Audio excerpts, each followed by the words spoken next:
Mari Bapak Ibu, saudara sekalian, kita berdoa hati dulu jam 9 pagi. Bapa Surgawi, di dalam nama Tuhan Yesus Kristus, pada pagi hari ini, pada jam 9 pagi ini kami hendak memulai ibadah Ginos. Tuhan berkati kami seberapa kami telah hadir. Tuhan memberi kami, Tuhan beri juga Dr. Hanas yang akan sebagai pembicara ini. Biarlah Tuhan mengucapmu terjadi, sehingga nama Tuhan Yesus dimuliakan. Dalam nama Tuhan Yesus Kristus, Juru Selamat ini yang hidup kami berdoa dan mengucap syukur. Haleluya. Amin. Shalom, shalom. Ya, Bapak Ibu sekalian, firman Tuhan ini dilayani oleh Bapak Dr. Hanas. Waktu dan tempat dipersilakan Dr. Hanas. Selamat pagi. Shalom, shalom Pendeta Peter, shalom. Yo, shalom. Kata pembukaan dulu, randon. Pujian penyembahan nanti doa pembukaan saya.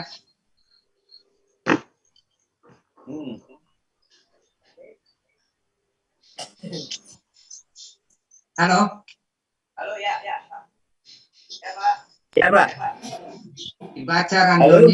Dibaca randonnya. Oh ya, rondonnya, oke. Acara rondon kita pada pagi hari ini tentang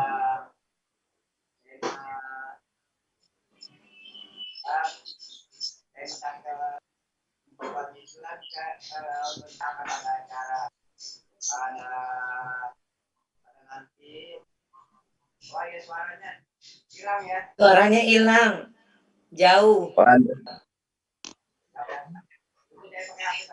Pada sore Pak Peter. Ya. Suaranya. Halo, kedengaran ya?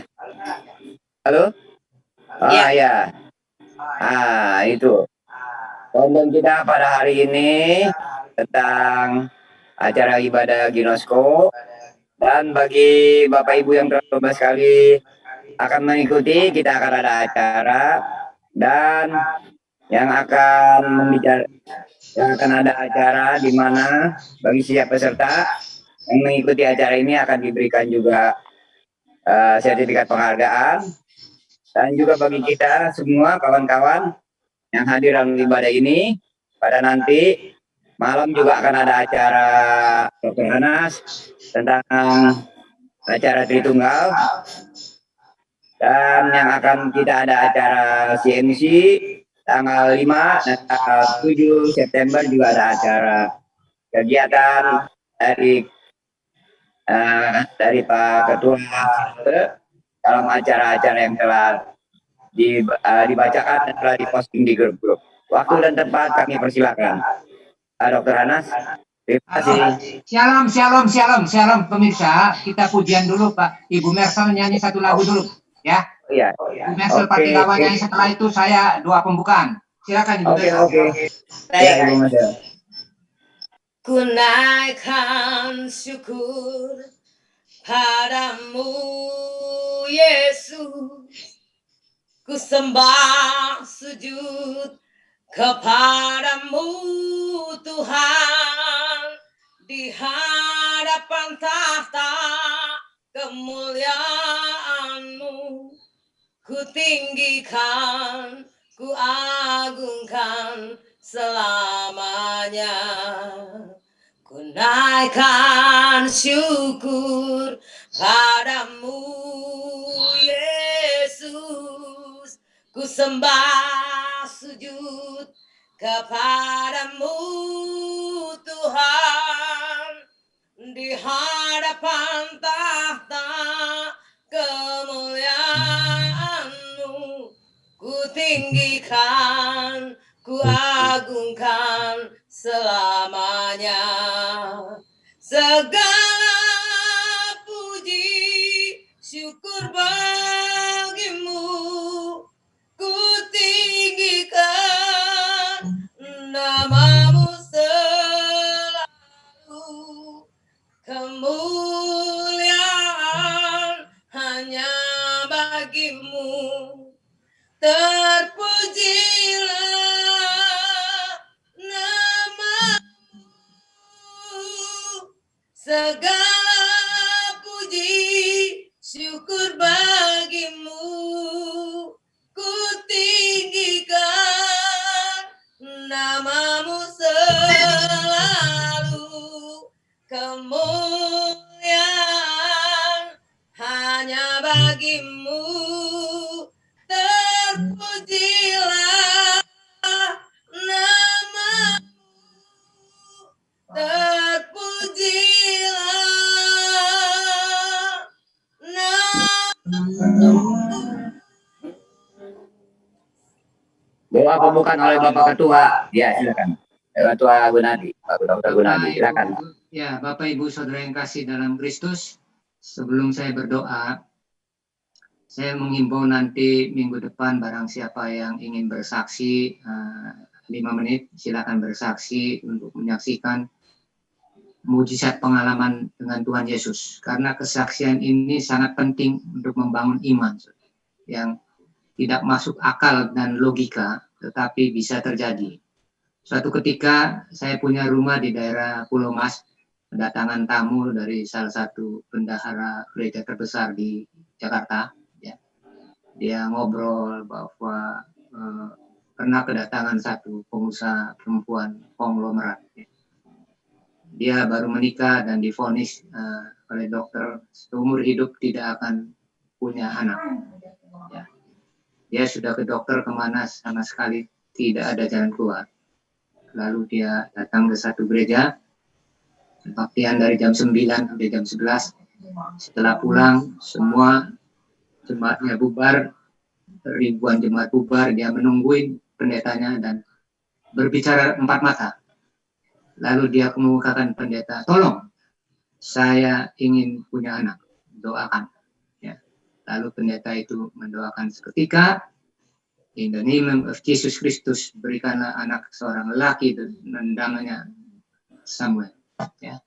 Berapa bulan kemudian dia hamil dan pada waktu lahir pensyukuran pendetanya diundang di rumahnya dan dikasihkan satu amplop, satu lembar cek 100 juta rupiah. Ya. Bukan itu saja saudara. Pembala sidang ini sedang membangun satu gereja besar. Di lantai kedua ketiga mengalami kemacetan sehingga pemborong-pemborong kontraktornya pada berhenti total karena tidak mampu membayar.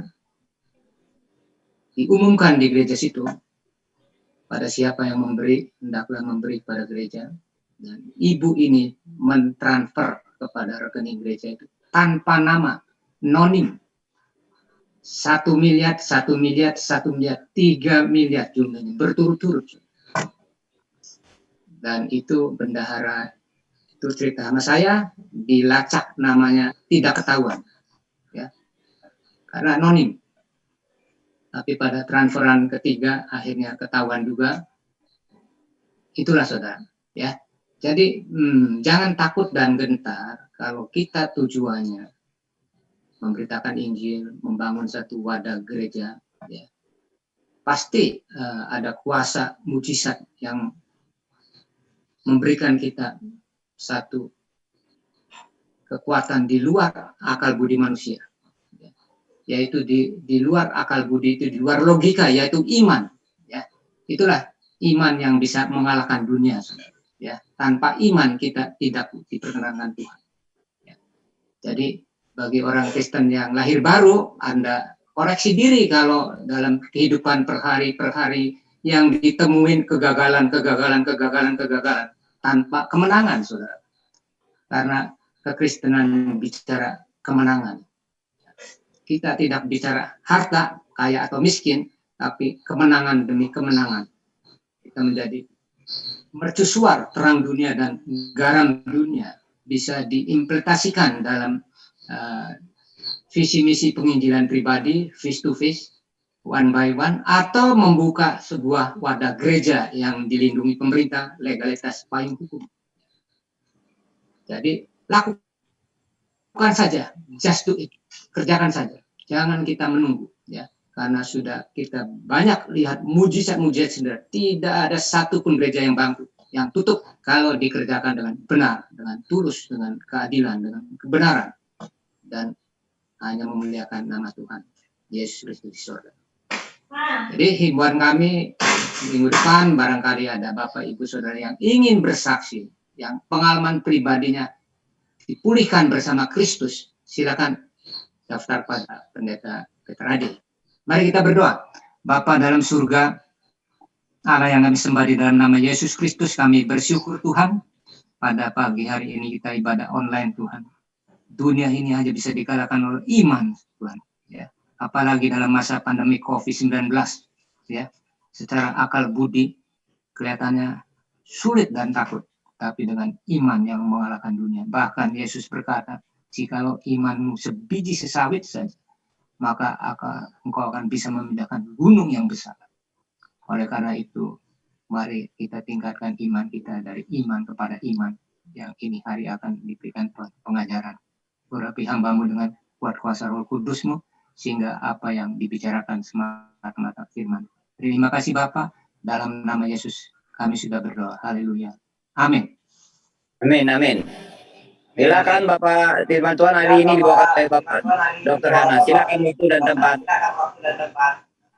Dipersilakan Pak Dr. Hanas. Ya.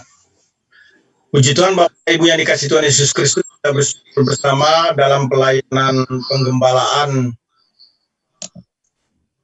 Dr. Gunadi sebagai gembala dari CMC Ginosko. Pada kesempatan ini kita bisa beribadah bersama-sama. Semua terjadi karena kemurahan ataupun kebaikan kasih sayang Tuhan yang dinyatakan di tengah-tengah kita. Bersyukur kepada Tuhan di tengah-tengah COVID-19 ini, Tuhan terus menjaga, memelihara, dan membela kita. Salam sehat kepada kita semua. Dan kita percaya bahwa kasih karunia Allah yang luar biasa dinyatakan di tengah-tengah kita. Kita bersyukur untuk gembala kita yang sudah menyampaikan pernyataan-pernyataan iman kepada kita hari ini. Tentu akan menguatkan, meneguhkan kita bahwa impossible is nothing. Sesuatu yang tidak mungkin bisa menjadi mungkin karena in the name of Jesus Christ. Amin. Mari kita berdoa bersama-sama untuk perenungan firman Allah. Bapa, kami bersyukur untuk anugerah-Mu, Engkau mengasihi mencintai kami Tuhan. Kami tahu bahwa Engkau begitu hebat, dahsyat, dan luar biasa. Kasih karunia-Mu melimpah, anugerah-Mu mulia, agung, dan perkasa. Tuhan, mari Engkau beracara berkarya di dalam pemberitaan firman ini. Roh Kudus yang manis dan lembut, pakai hamba-Mu dengan otoritas wibawa sorga. Engkau paham dan mengerti sekali Tuhan, apa yang menjadi kehendak dan rencana-Mu untuk bisa kami lakukan, dan mampukan kami ya Roh Kudus. Kuduskan kami, layakkan kami, indahkanlah semua harapan-harapan dan doa-doa kami. Dan kami minta Tuhan di dalam kekuatan kuasa-Mu, Engkau intervensi, ambil alih bagi kami Tuhan. Supaya dalam perjalanan iman ini kami melihat intervensi Tuhan. Kuasa kekuatan Tuhan dinyatakan dalam kehidupan kami. Rumah tangga kami serahkan ke dalam tangan-Mu. Kami berdoa juga untuk kesehatan kami, diberkati Tuhan. Bisnis kami, pelayanan kami, hubungan kami dengan orang lain juga diberkati Tuhan. Terpuji nama-Mu Tuhan. Kami bersyukur dan berbangga kepada Allah kami Yesus Kristus Tuhan.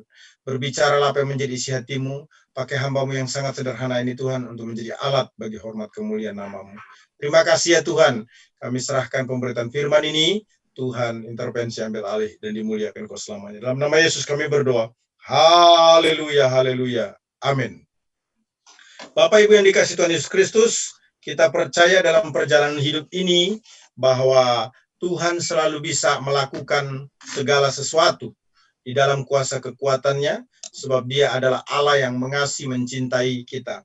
Bersama dengan saya, Pastor Dr. Hanas DTH, dalam seri khotbah From Faith to Faith. Dalam 12 sesi kita akan memulai pada hari ini, yaitu sesi yang pertama. Hidup adalah perjalanan yang panjang, Bapak Ibu ya.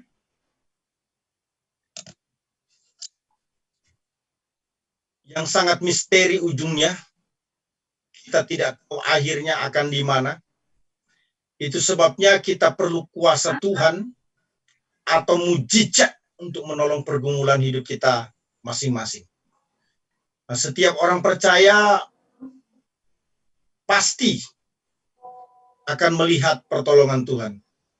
Setiap pergumulan kita pasti Tuhan sediakan jalan keluarnya. Karena Allah sangat senang Dan setiap orang yang mengandalkan Tuhan, dia pun akan melihat kuasa Tuhan dan kreativitas Tuhan dalam melakukan mujizat bagi hidupnya. Itu artinya dibutuhkan iman untuk mujizat. Dan firman Allah menyatakan dalam 2 Korintus 5 ayat 7, dalam terjemahan King James Version, bahkan dapat dikatakan ini mewakili seluruh Alkitab. Dalam terjemahan bahasa Inggris berkata demikian, "For we walk by faith, not by sight."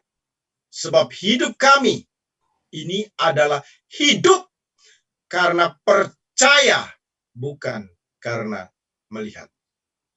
Di seri pertama ini kita akan melihat Bapak Ibu tentang mujizat kebangkitan kesembuhan ilahi dalam Matius 9 ayat 18 sampai dengan ayat yang ke-25. Saya akan bacakan untuk kita dalam kesempatan ini. Sementara Yesus berbicara demikian kepada mereka, datanglah seorang kepala rumah ibadat lalu menyembah dia dan berkata, "Anakku perempuan baru saja meninggal, tetapi datanglah dan letakkanlah tanganmu atasnya, maka ia akan hidup." Lalu Yesus pun bangunlah dan mengikuti orang itu bersama-sama dengan murid-muridnya. Pada waktu itu, seorang perempuan yang sudah 12 tahun lamanya menderita pendarahan maju mendekati Yesus dari belakang dan menjamah jubahnya. Karena katanya dalam hatinya, asal ku jamah saja jubahnya, aku akan sembuh. Tetapi Yesus berpaling dan memandang dia serta berkata, "Teguhkanlah hatimu, hai anakku. Imanmu telah menyelamatkan engkau." Maka sejak saat itu sembuhlah perempuan itu. Ketika Yesus tiba di rumah kepala rumah ibadat itu dan melihat peniup-peniup seruling dan orang banyak ribut, berkatalah ia, "Pergilah, karena anak ini tidak mati tetapi tidur." Tetapi mereka menertawakan dia. Setelah orang banyak itu diusir, Yesus masuk dan memegang tangan anak itu. Lalu bangkitlah anak itu. Maka tersiarlah kabar tentang hal itu ke seluruh daerah itu. Bapak Ibu yang dikasihi Tuhan Yesus Kristus, ini bicara dua hal, yakni bicara tentang kebangkitan dari antara orang mati dan bicara juga tentang kesembuhan ilahi. Itu sebabnya tema atau subtemanya adalah mujizat kebangkitan kesembuhan ilahi. Nah, Bapak Ibu, perhatikan ada keyword of faith. Ada pernyataan iman yang penting untuk kita lihat di sini. Karena kasus ini ada dua. Pertama, orang mati. Yang kedua, orang yang mengalami pendarahan. Keyword of faith. Kata kunci iman. Yang pertama kita lihat Yairus. Ada pernyataan iman Yairus yang anaknya meninggal dunia. Apa itu? Letakkan tanganmu atasnya, maka ia akan hidup. Itu keyword of faith. Letakkan tanganmu atasnya, maka ia akan hidup. Ayat 18. Dan keyword of faith itu ternyata, saudara, memproduksi sesuatu yang luar biasa. Sebab ayat 25 berkata, bangkitlah anak itu. Jadi ketika Yairus berkata kepada Yesus, letakkan tanganmu atasnya, maka ia akan hidup. Yang terjadi bangkitlah anaknya atau putrinya. Keyword of faith yang kedua adalah perempuan. Pernyataan iman perempuan yang 12 tahun menderita pendarahan, demikian. Asal ku jamah saja jubahnya, aku akan sembuh. Ayat 21. Dan yang menarik pada ayat yang ke-22 berkata, sembuhlah perempuan itu. Ini penting saudara-saudara. Keyword of faith ini menjadi penting. Kata kunci iman itu penting. Kata kunci iman dari Yairus dijelaskan. Letakkan tanganmu atasnya maka ia akan sembuh. Itulah yang disebut dengan from faith to faith. Dan yang terjadi ayat 25, bangkitlah anak itu. Tanpa iman tidak ada kebangkitan. Kemudian perempuan, ada keyword of faith. Pernyataan iman, 12 tahun pendarahan. Asalku jamah saja jubahnya, aku akan kesembuh. From faith to faith. Ayat 20 menjelaskan, sembuhlah perempuan itu. Bapak Ibu yang dikasihi Tuhan Yesus Kristus, dengarkan baik-baik. Apapun yang Anda sedang hadapi, apapun yang sedang Anda alami, masih ada mujizat. Masih ada jalan keluar. Masih ada anugerah. Masih ada berkat di tengah-tengah pandemi COVID-19 ini. Apa yang harus kita lakukan ketika kita menghadapi pergumulan yang pelik? Kalau kita melihat Matius 9 ayat 18 sampai dengan 25, dijelaskan secara rinci bagaimana perempuan anak Yairus yang mati dan bangkit. Kemudian perempuan pendarahan 12 tahun menjadi sembuh. Kita perlu memperhatikan step-step ataupun tahapan-tahapan untuk mengalami mujizat itu. Yang pertama, menyembah kepada Yesus Kristus. Ayat 18 berkata demikian. Sementara Yesus berbicara demikian kepada mereka, datanglah seorang kepala rumah ibadat lalu menyembah dia dan berkata, anakmu perempuan baru saja meninggal, tetapi datanglah letakkan tanganmu atasnya, maka ia akan hidup.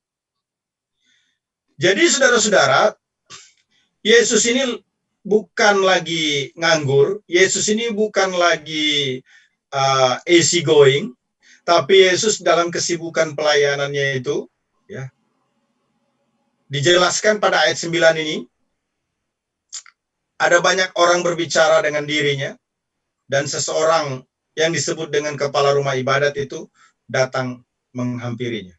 Apa yang dia lakukan, saudara? Dia tidak melakukan apa-apa. Yang pertama dilakukan oleh Yairus sebagai kepala rumah ibadat ini adalah menyembah dia. Ini menarik sekali, saudara-saudara. Yesus banyak melakukan mujizat di tengah-tengah dia menjalankan tugasnya. Karena dia memang adalah Allah. Hal tersebut terjadi untuk menjawab ataupun juga untuk melawan serangan orang-orang Farisi yang menolak kehadiran sebagai juru selamat. Yairus sebagai kepala rumah ibadat mempunyai anak perempuan 12 tahun baru saja meninggal, sehingga menghancurkan rasa damai dalam keluarga. Suatu kondisi kesusahan yang luar biasa menyebabkan Yairus mendatangi dan menyembah Yesus Kristus. Bapak Ibu yang dikasihi Tuhan Yesus Kristus, itu artinya Yairus sebagai kepala rumah ibadah ini melihat ada pergumulan serius yang terjadi di dalam keluarganya. Putrinya, Bapak Ibu, meninggal dunia. Kita semua tahu bahwa ketika seorang ayah melihat putrinya meninggal dunia, hatinya akan hancur. Mengapa, saudara-saudara? Karena itu adalah keturunannya. Ada banyak orang mengharapkan keturunan, tapi Tuhan belum mengizinkan. Dan Yairus sebagai kepala rumah ibadat ini, Bapak Ibu, punya anak perempuan. Menjadi buah hati, kesenangan, menambah sukacita, keceriaan dalam keluarga. Ternyata putrinya meninggal dunia. Satu kondisi yang sangat berat, menghancurkan hati, menghilangkan damai dan sukacita dalam keluarga Yairus. Tetapi perhatikan baik-baik, Bapak Ibu. Ketika Yairus mendengarkan atau mendapatkan informasi dari bawahan bahwa putrinya meninggal dunia, yang dia lakukan adalah mendatangi Yesus dan menyembah Yesus Kristus. Bapak Ibu yang dikasihi Tuhan Yesus Kristus, mungkin kita juga ada dalam pergumulan yang sama, walaupun dengan kasus yang berbeda. Ketika kita mengalami kesusahan, kedukaan, di tengah-tengah COVID-19 ini, mungkin juga ada anggota keluarga kerabat yang meninggal dunia. Ataupun pergumulan lainnya yang menyedihkan. Maka apa yang harus kita lakukan sebagai orang percaya? Kita tidak boleh duduk diam, santai. Tidak melakukan sesuatu. Kita perlu datang kepada Allah. Matius 11 ayat 28 berkata, marilah kepadaku semua yang letih, lesu, dan berat. Aku akan memberikan kelegaan kepadamu. Itu artinya, kita perlu datang dengan keletihan, dengan kelesuan, dengan beban, dengan pergumulan, dengan tekanan ini kepada Allah. Dan itu cara Tuhan untuk membuat kita dekat dengan dirinya. Pergumulan, kesusahan, kesulitan itu menjadikan kita semakin lekat dan dekat di hati Allah.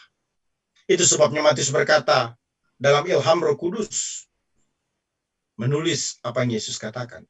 Marilah kepadaku. Mari, come, datang. Jangan berdiam diri. Jangan berpangku tangan. Jangan menyesali diri. Jangan terlalu banyak berpikir. Datang kepada Tuhanlah. Apa yang harus kita lakukan ketika kita datang kepada Tuhan? Kita harus sujud dan menyembah kepadanya. Ayub 1 ayat 20 berkata, maka berdirilah Ayub lalu mengoyakkan jubahnya dan mencukur kepalanya, kemudian sujudlah ia dan menyembah. Ayub orang yang kaya raya, diberkati dengan anak-anak, diberkati dengan pegawai-pegawai, diberkati dengan tanah-tanah, diberkati dengan ternak-ternak. Ketika ada penjahat yang membunuh anak-anaknya, ketika ada orang merusak ladang-ladangnya, ini merupakan satu pergumulan yang sangat serius, yang sangat berat. Apa yang Ayub lakukan? Dia datang sujud menyembah kepada Tuhan. Wow, menarik sekali Bapak Ibu. Yairus dalam pergumulannya datang menyembah kepada Tuhan. Ayub juga datang menyembah kepada Tuhan. Pertanyaannya sekarang, kepada Tuhan siapa kita menyembah? Itu menjadi sangat penting karena ini merupakan step awal, tangga pertama yang tepat yang harus kita lakukan dalam hidup kita. Jangan menyembah selain kepada Tuhan. Sebab hanya kepada Tuhanlah kita mengabdi. Lukas 4 ayat 8 berkata, tetapi Yesus berkata kepadanya, ada tertulis, engkau harus menyembah Tuhan Allahmu, dan hanya kepada Dia sajalah engkau berbakti.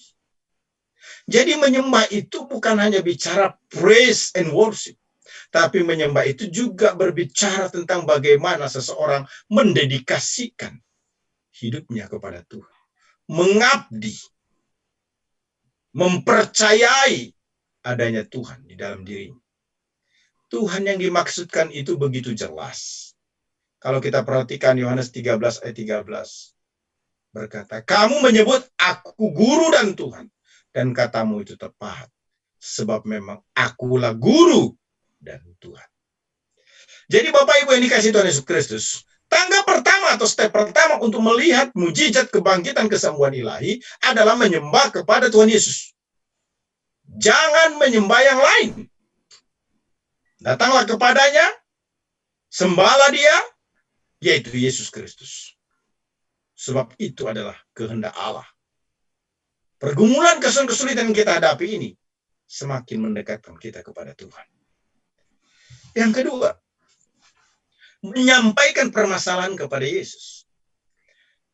Yairus tidak hanya menyembah Yesus, tidak hanya sujud kepadanya, tetapi pada bagian yang kedua, Yairus menyampaikan permasalahannya kepada Yesus. Itu begitu jelas dalam ayat 18.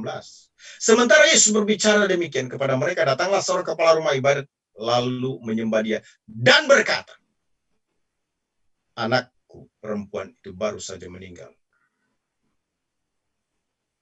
Tetapi datanglah dan letakkanlah tanganmu atas. Bapak Ibu yang dikasihi Tuhan Yesus Kristus, dalam Injil Markus dan Lukas menjelaskan bahwa putri Yairus sedang sekarat.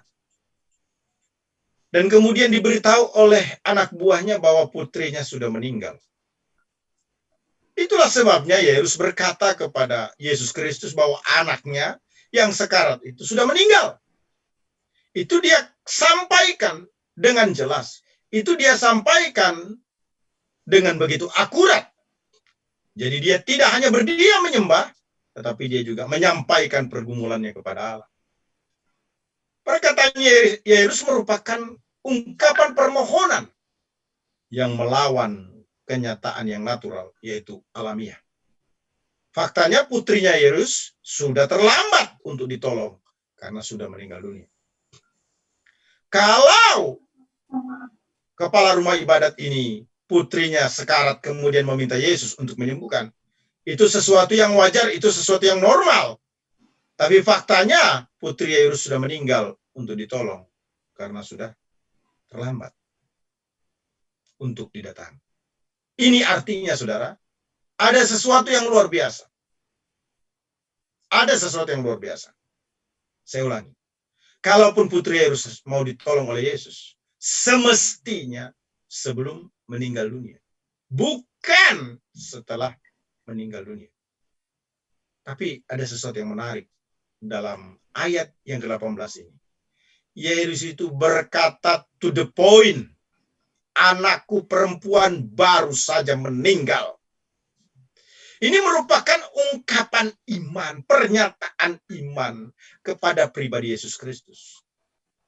Kalimat yang singkat itu menunjukkan bahwa dia menyampaikan keluhannya, bahwa dia berbicara apa adanya, bahwa dia memohon sesuatu yang penting untuk Yesus bisa bantu. Jadi bagi Yairus, Yesus itu bukan hanya layak disembah, tapi juga terbuka untuk menerima keluhan, pergumulan, ataupun kesusahan. Artinya Yairus memahami ada kuasa dari berkata-kata, terlebih berkata-kata tentang iman kepada Tuhan. Bapak Ibu yang dikasihi Tuhan Yesus Kristus, kita sebagai orang percaya tidak hanya bisa memuji dan menyembah Allah, tetapi kita juga harus berkata-kata. Berkata-kata tentang iman dari apa yang kita harapkan. Kata-kata itu memiliki kuasa. Kita harus berbicara dan menyatakan isi hati kita. Khususnya kita ketika mengalami tekanan. Dan kita berkata-kata kepada Allah. Jangan berdiam diri. Mungkin Anda tidak suka bicara kepada orang lain, bahkan orang terdekat. Tetapi harus bicara, bercerita kepada Allah. Mazmur 62 ayat 8 berkata, percayalah kepadanya setiap waktu, hai umat. Curahkanlah isi hatimu di hadapannya. Allah ialah tempat perlindungan kita. Artinya Bapak Ibu, kita harus menyatakan isi hati, ungkapan hati. Apapun tanpa terkecuali ketika kita datang menyembah kepada Tuhan. Kenapa? Karena Dia adalah pribadi yang memprotek, yang melindungi, yang mengasihi, yang mencintai kita. Kita harus curhat kepada Allah dalam doa, disertai syukur sebagai tanda kita mempercayai bahwa Dia adalah penolong. Itu sebabnya Filipi 4 ayat 6 berkata, janganlah hendaknya kamu khawatir tentang apapun juga, tetapi nyatakanlah dalam segala hal keinginanmu kepada Allah, dalam doa dan permohonan dengan ucapan syukur. Menyembah Tuhan itu penting. Tetapi kita tidak hanya bisa menyembah, memuji, dan meninggikan Dia. Kita juga harus berkata-kata, mencurahkan isi hati, berbicara dengan jujur, menyampaikan seluruh keluhan kita kepada Tuhan. Ini menarik. Ketika kita ada di dalam hadirat Tuhan, ketika kita sudah memuji menyembah Allah, kita merasakan ada Roh Kudus yang turun di dalam ibadah kita. Maka kita akan berdoa kepadanya. Saudara, kita akan berdoa di dalam kekuatan roh, kita menyampaikan pergumulan-pergumulan kita, dan kita mempercayai Tuhan akan menolong. Ini sangat penting bagi hidup kita sebagai orang percaya. Tuhan senang mendengarkan curhatan kita. 24 hours every day. Tuhan bersedia untuk mendengarkan. Tuhan bersedia untuk memperhatikan. Tuhan bersedia untuk menjadi teman sahabat ketika kita curhat kepadanya. Jangan cari curhat atau tempat menyampaikan isi hatimu pada tempat atau pribadi yang salah. Jangan terlalu banyak bicara kepada orang lain, sebab kadangkala orang lain itu manis ketika mendengar, tapi bisa saja ember, saudara-saudara. Artinya tidak mampu menyimpan rahasia hal yang private di dalam diri Anda, kemudian dia bercerita kepada orang lain dan Anda menjadi kecewa. Itu sebabnya, mari bersama-sama. Ada pergumulan, ada masalah, ada kesan. Naikkan pujian, naikkan penyembahan, dan curhat tuntas kepada Tuhan. Kamu bisa bicara dengan waktu yang lama. Dan Tuhan ada di situ. Curhatanmu kepada Tuhan tidak sia-sia. Sebab Dia mengindahkan. Percaya dengan ucapan syukur setelah berdoa, Tuhan akan lakukan perkara besar bagi kita. Haleluya, Bapak Ibu yang dikasihi Tuhan Yesus Kristus. Yairus tidak hanya menyembah Yesus. Yairus tidak hanya berkata-kata apa yang menjadi pergumulannya. Tapi yang menarik pada bagian yang ketiga, Yairus mengakui kedaulatan ketuhanan Yesus Kristus. Bahwa Yesus Kristus itu adalah Allah yang berdaulat. Saya bacakan lagi. Matius 9:18. Sementara Yesus berbicara demikian kepada mereka, datanglah seorang kepala rumah ibadat lalu menyembah Dia dan berkata, anakku perempuan baru saja meninggal, tetapi datanglah dan letakkanlah tanganmu atasnya, maka ia akan hidup. Kalimat maka ia akan hidup itu menunjukkan bahwa Yairus mengakui kedaulatan ketuhanan Yesus Kristus. Bahwa Yesus Kristus adalah Tuhan yang berdaulat. Bapak Ibu yang dikasihi Tuhan Yesus Kristus. Yairus dalam menghadapi pergumulan yang berat karena putri kesayangannya meninggal dunia. Dia tidak hanya menyembah Yesus, kemudian memohon dengan jujur pertolongan Tuhan turun atas dirinya, namun juga dia mengakui bahwa Tuhan berdaulat, bahwa Tuhan punya otoritas dapat menghidupkan putrinya sekalipun telah meninggal dunia.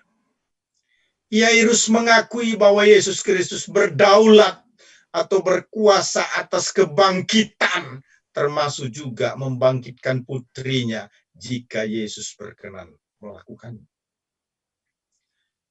Saudara, kita perlu mengakui kedaulatan Tuhan di dalam kehidupan kita sebagai orang percaya. Yesus Kristus itu adalah Tuhan yang berdaulat, yang bisa melakukan sesuatu yang tidak mungkin menjadi mungkin, dari yang tidak ada menjadi ada. Apa yang ada dipelihara, bahkan Tuhan tambahkan. Itu kedaulatannya, Bapak Ibu. Kita harus tahu itu, bahwa Dia adalah pribadi yang berkuasa.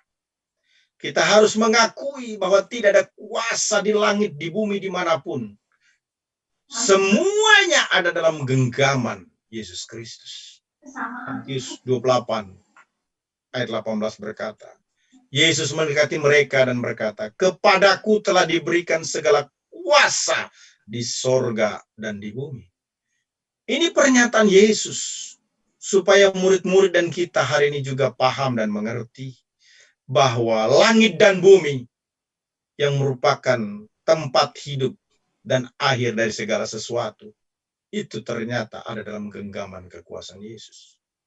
Dan kita perlu mengakui kedaulatan itu dimiliki oleh Yesus. Tidak ada yang berkuasa di langit maupun di bumi ini kecuali Yesus Kristus. Yang berkuasa atas bisnis kita, yang berkuasa atas pelayanan kita, yang berkuasa atas kehidupan kesehatan kita, yang berkuasa atas apapun, tidak ada lain kecuali Yesus Kristus. Dia adalah Allah yang bisa mendatangkan kebaikan ataupun sesuatu yang kita harapkan di dalam hidup ini. Kuasa Yesus Kristus, saudara-saudara, itu diberikan kepada murid-murid. Juga diberikan kepada kita ketika kita sebagai orang percaya terlibat di dalam pelayanan. Yang disebut oleh Markus sebagai tanda-tanda ini menyertai orang percaya.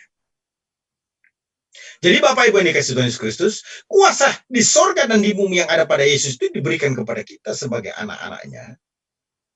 Bila kita terlibat, ambil bagian di dalam pelayanan. Perhatikan apa yang dikatakan Markus 16 ayat 17 sampai dengan ayat yang ke-20. Tanda-tanda ini akan menyertai orang-orang percaya. Mereka akan mengusir setan-setan demi namaku. Mereka akan berbicara dalam bahasa yang baru bagi mereka.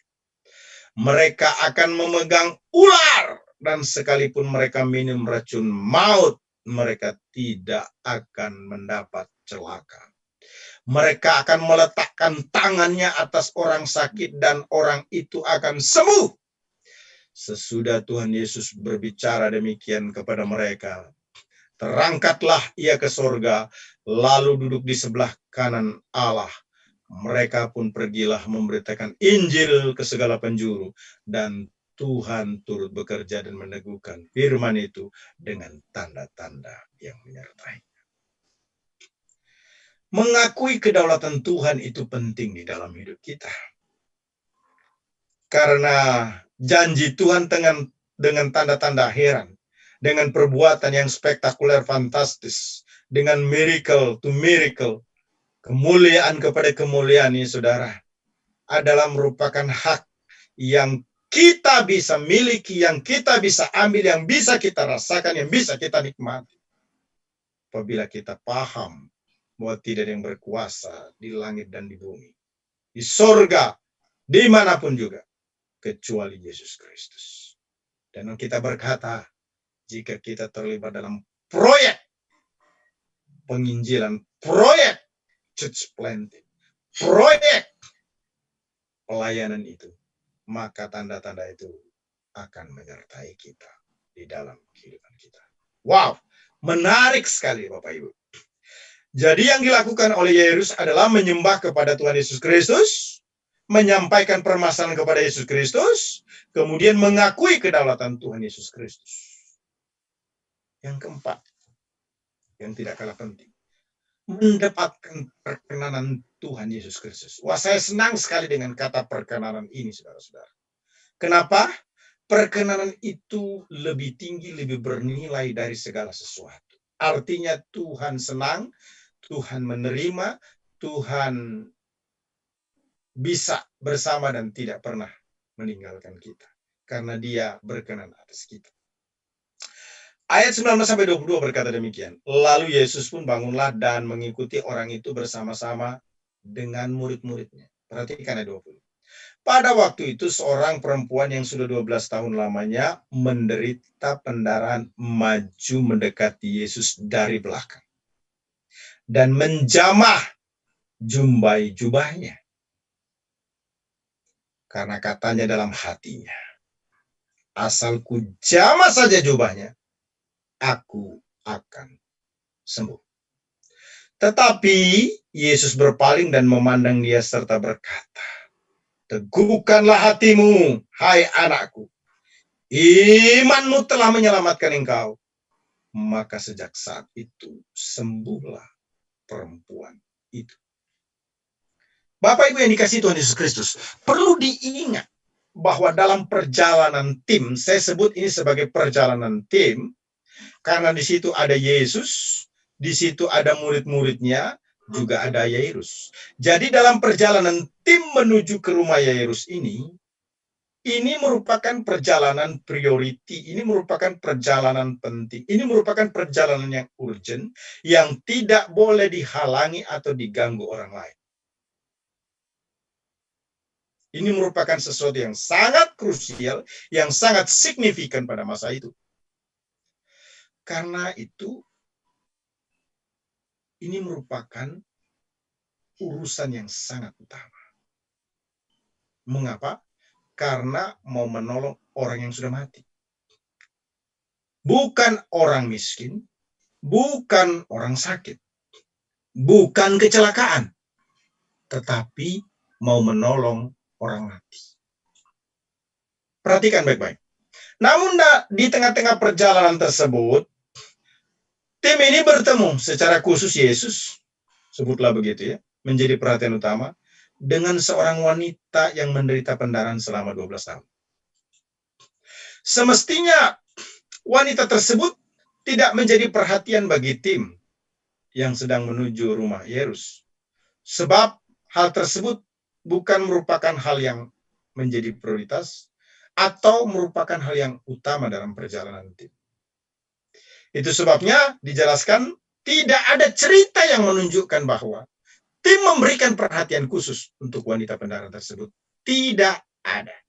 Sebab Yesus, murid-murid dan Yairus dalam perjalanan hendak menemui perempuan yang mengalami pendarahan itu adalah merupakan komitmen yang menjadi hal utama yang harus ditangani lebih dulu.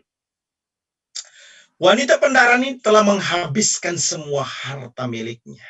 Harta bendanya untuk dokter atau tabib waktu itu. Supaya dia sembuh.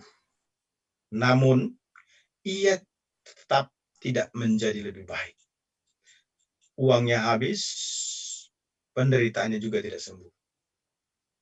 Keadaannya semakin parah, dulu punya harta, tetapi sekarang tidak punya apa-apa. Dia jatuh miskin, dan kesehatannya juga semakin memprihatinkan. Tidak pulih. Wow. Saudara yang kekasih dalam Tuhan. Saya kira ini sesuatu yang sangat penting. Kita bisa melakukan apa saja dengan harapan terjadi kesembuhan. 12 tahun bukan merupakan waktu yang pendek. Pendarahan bukan merupakan penyakit yang biasa. Bagi seorang wanita, pendarahan itu merupakan hal yang sangat tidak nyaman, tidak enak, sangat mengganggu kesehatan. Semua apa yang dia punya habis. Dia menjadi seorang diri. Saudara yang kekasih dalam Tuhan, wanita ini sudah 12 tahun lamanya menderita pendarahan. Itu jelas sekali pada ayat yang ke-20.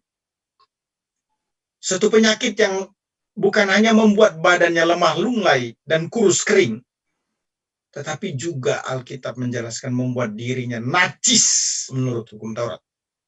Imamat 15 ayat 19-30.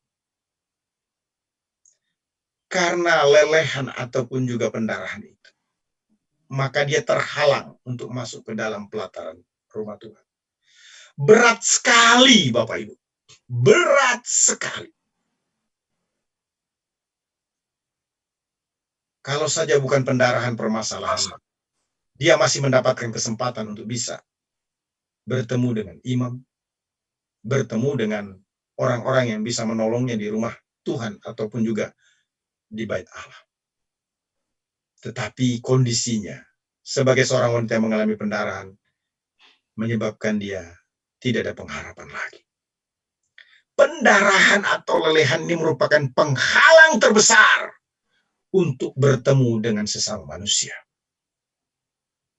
Namun karena iman kepada Yesus Kristus, wanita yang mengalami pendarahan ini menghampiri Yesus dari belakang dengan cara menjamah jumbai atau ujung jubah Yesus.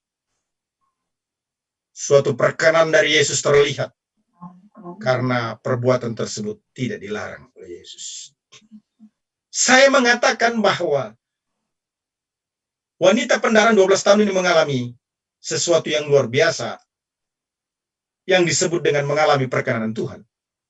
Karena pada waktu wanita ini menjamah jumbai ujung jubah Yesus, tidak ada reaksi yang negatif dari Yesus. Yesus tidak melarang,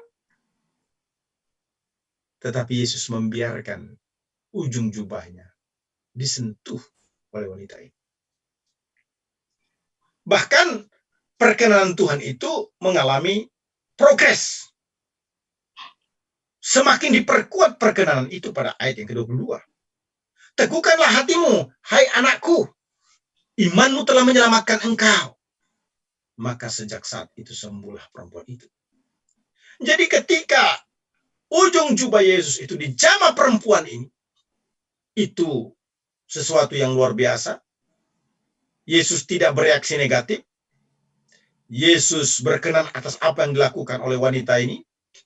Sekalipun mungkin orang di sekitar menjadi heboh.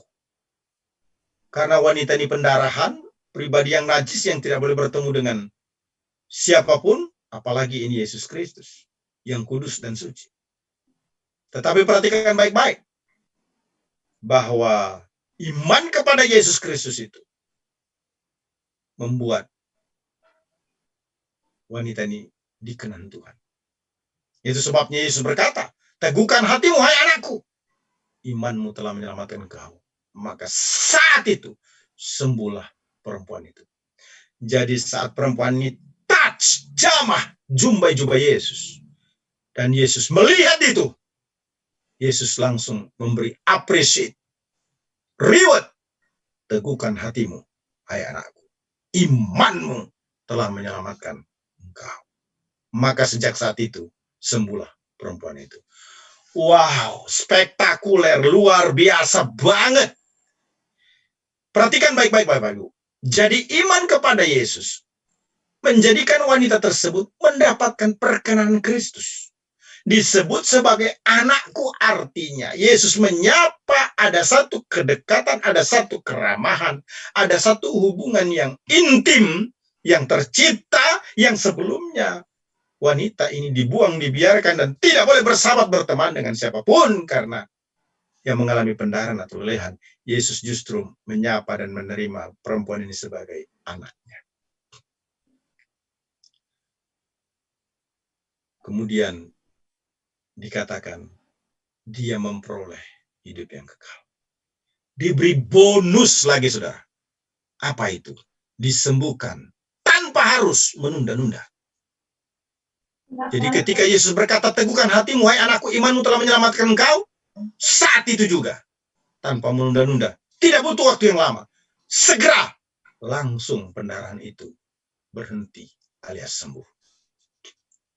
Bapak Ibu yang dikasih Tuhan Yesus Kristus, ini menjadi penting bagi kita.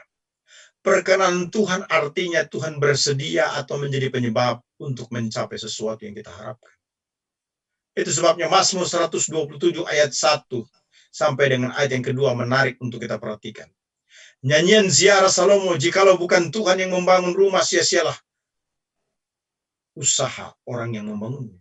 Jikalau bukan Tuhan yang mengawal kota, sia-sialah pengawal berjaga-jaga. Sia-sialah kamu bangun pagi-pagi dan duduk-duduk sampai jauh malam. Dan makan roti yang diperoleh dengan susah payah. Sebab ia memberikannya kepada yang dicintainya pada waktu tidur. Jadi Bapak Ibu yang dikasih Tuhan Yesus Kristus, kita wajib memohon dan hidup dalam perkenanan atau belas kasihan Tuhan. Agar selalu menikmati cinta atau berkat-berkatnya. Kalau bukan Tuhan, kalau bukan perkenanan Tuhan, maka apapun yang kita usahakan menjadi sia-sia. Tetapi kalau Tuhan berkenan, kita dalam kondisi yang tidak berbuat apapun, dalam artian tidak melakukan apapun juga. Tuhan akan memberkati kita dengan caranya yang ajaib. Wanita itu cukup menjamah jubah Yesus. Dengan iman, karena dia dikenan Tuhan, pendarahan 12 tahun berhenti dalam waktu seketika. Yesus tidak diberi uang. Yesus tidak mendapatkan apa-apa. Perempuan pendarahan tidak mengorbankan apapun juga. Tidak butuh waktu lama. Tapi perkenanan itu mencipta sesuatu. 2 Korintus 6 ayat 2 berkata, sebab Allah berfirman, pada waktu aku berkenan, aku akan mendengarkan engkau, dan pada hari aku menyelamatkan, aku akan menolong engkau. Sesungguhnya, waktu ini adalah waktu perkenanan itu. Sesungguhnya, hari ini adalah hari penyelamatan itu. Teks tersebut menyatakan, saat ini adalah waktu perkenanan Tuhan. Artinya, waktu kasih karunia itu dilimpahkan adalah saat ini. Itu sebabnya Bapak Ibu, kita harus berkenan kepadanya. Perkenanan Tuhan tidak hanya bicara sesuatu yang datang dari Allah kepada kita, tapi juga berbicara tentang sesuatu yang kita lakukan kepada Allah. Allah berkenan, maka kita sebagai umatnya juga harus hidup dalam perkenanan. Penulis Ibrani begitu jelas menyatakan bahwa orang benar harus hidup oleh iman. Jika tidak demikian, ia tidak berkenan kepada Allah. Ibrani 11 ayat 6 berkata, tetapi tanpa iman, tidak mungkin orang berkenan kepada Allah. Sebab barang siapa berpaling kepada Allah, ia harus percaya bahwa Allah ada dan bahwa Allah memberi upah kepada orang yang sungguh-sungguh mencari Dia. Perkenanan Tuhan itu diperoleh karena iman kepada Yesus Kristus. Perkenanan Tuhan itu diperoleh karena kita hidup sesuai dengan kehendaknya. Perkenanan itu melahirkan sesuatu yang disebut dengan mujizat. Apa yang kau sentuh diberkati, kemanapun langkah kakimu, dibukakan jalan oleh Tuhan. Apa yang ada dalam hatimu dikuduskan, sehingga apa yang kamu kerjakan dibuat Tuhan berhasil. Wow, luar biasa sekali saudara-saudara.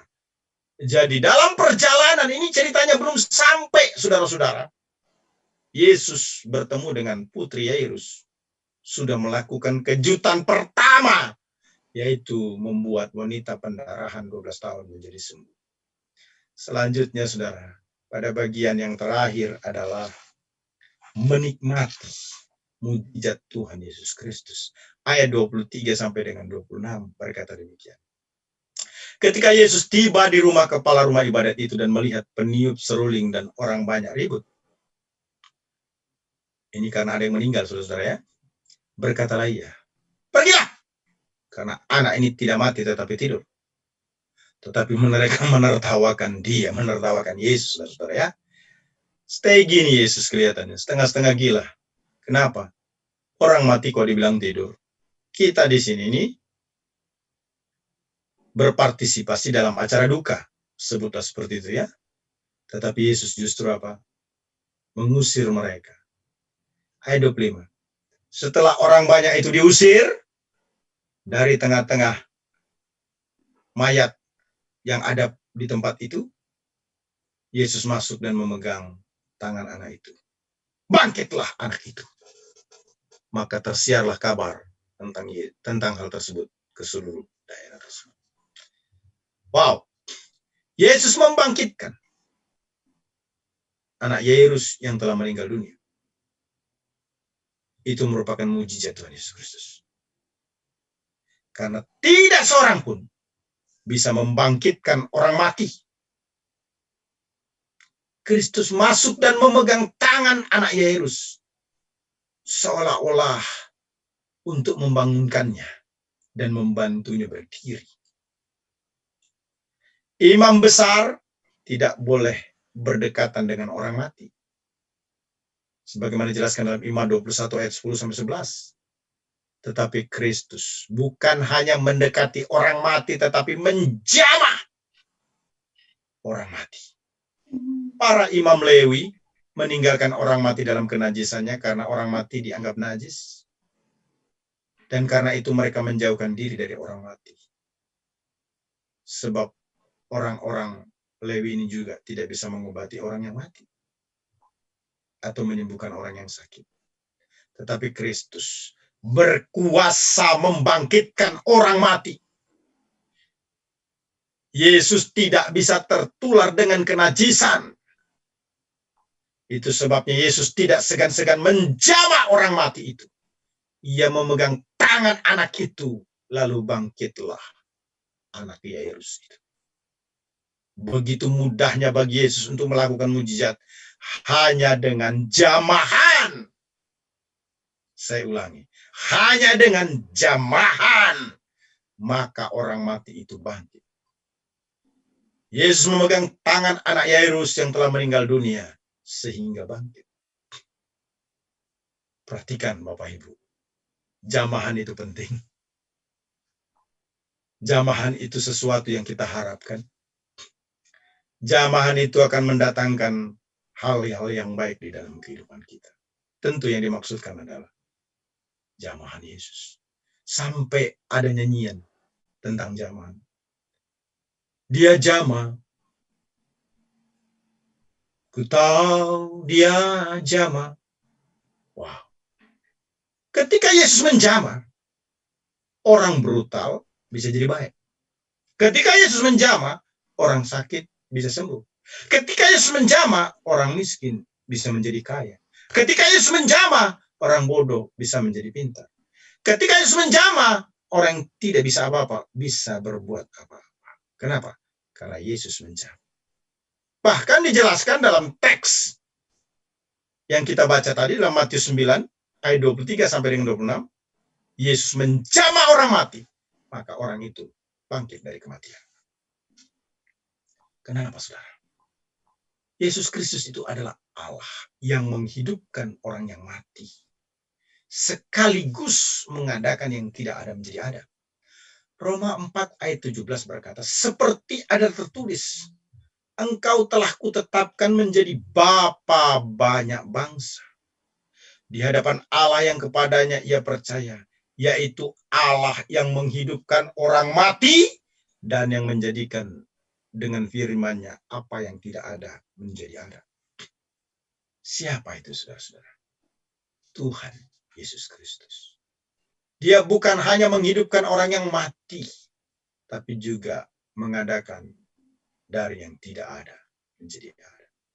Itu sebabnya kita harus percaya Allah bisa mengadakan atau memenuhi kebutuhan hidup kita dari yang tidak ada menjadi ada. Paulus berkata dalam penjara, menulis kepada jemaat yang ada dalam Filipi, dalam surat Filipi 4 ayat 19. Allahku akan memenuhi segala keperluanmu menurut kekayaan dan kemuliaannya dalam Kristus Yesus. Segala keperluan dipenuhi karena Kristus Yesus Tuhan. Bahkan penulis yang sama dalam surat Efesus 3 ayat 20 berkata, bagi Dialah yang dapat melakukan jauh lebih banyak dari apa yang kita doakan atau pikirkan. Seperti yang ternyata dari kuasa yang bekerja di dalam kita. Wow, keren banget. Ini Yairus, saudara. Ketika melihat mujizat yang dilakukan Yesus kepada wanita pendaran 12 tahun. Hatinya berbunga-bunga, saudara-saudara. Karena dia tahu bahwa itu pun juga akan terjadi pada putrinya yang sudah meninggal dunia. Puji Tuhan. Yairus menikmati mujizat. Yairus melihat merasakan mujizat itu. Lebih hebat, lebih dahsyat dari perempuan pendaran tersebut. Kenapa? Karena ini anaknya meninggal dunia bisa dibangkitkan kembali. Bapak Ibu yang dikasihi Tuhan Yesus Kristus. Hari ini, apa yang menjadi kesusahanmu, apa yang menjadi kesulitanmu, dengarkan baik-baik. From faith to faith. Dari iman kepada iman. Kita sudah menerima Yesus Kristus sebagai Tuhan dan Juru Selamat pribadi dengan iman. Dia sudah memberikan pengampunan dosa, dan dia tetap memberikan pengampunan dosa. Tapi kita tetap berjalan di dunia ini. Kita tetap tinggal di bumi sampai waktu yang Tuhan tentukan. Itu sebabnya kita perlu menggunakan iman. Mujizat kebangkitan dan kesembuhan ilahi. Dalam Matius 9, ayat 18 sampai dengan 25, ada sesuatu yang nyata. Bukan cerita figuratif, tetapi ini faktual. Dengarkan saya baik-baik. Yairus hanya berkata, letakkan tanganmu atasnya maka ia akan hidup. Fakta membuktikan bangkitlah anak itu. Yaitu anaknya Yairus yang meninggal dunia. Perempuan pendarahan 12 tahun berkata, di dalam hati saja. Berkata di dalam hati tanpa ucapan. Secara diam-diam. Asal ku jamah saja jubahnya, aku akan sembuh. Itu pernyataan dalam hati yang tersimpan di lubuk hati yang paling dalam. Dan kita berkata pada ayat 22, sembuhlah perempuan itu. Hari ini Tuhan memberitahukan kepada kita 5 step untuk melihat kemuliaan Tuhan di dalam iman kita. Yang pertama, saudara, sembah Yesus. Sembah Yesus. Sembah Yesus. Naikkan pujian doa kepadanya. Kemudian sampaikan isi hatimu, permasalahanmu kepadanya. Jangan merasa sungkan. Jangan merasa malu. Jangan merasa tidak nyaman. Mengapa? Karena Yesus suka mendengarkan setiap keluh kesah kita kepadanya. Yesus adalah Allah yang sangat bersedia mendengarkan keluhan kita. Jangan pernah berhenti curhat kepadanya. Satu-satunya pribadi yang selalu ada dan tidak pernah ada untuk mendengarkan curhatan isi hatimu adalah Dia. Tidak hanya sampai di situ, saudara, tapi kamu perlu mengakui Dia Allah yang berdaulat.